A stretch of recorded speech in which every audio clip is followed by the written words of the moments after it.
Comrade Subodh Bera, তার ছেলে comrade Sanjay Bera আমাদের আজকে সম্মেলন মঞ্চে উপস্থিত হয়েছে। কমরেড সঞ্জয় বেরাকে বরণ করে নিচ্ছেন আমাদের লোকাল কমিটির সম্পাদক কমরেড সুভাষ সাউ।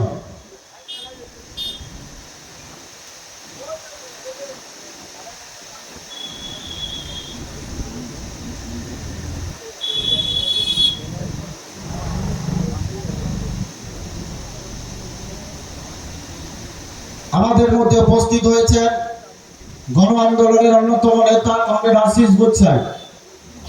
কমরেড আশিস গুচ্ছাইকে বরণ করে নিচ্ছেন ডিওএফআই লোকাল কমিটির সদস্য কমরেড সুদীপ্ত পণ্ডা।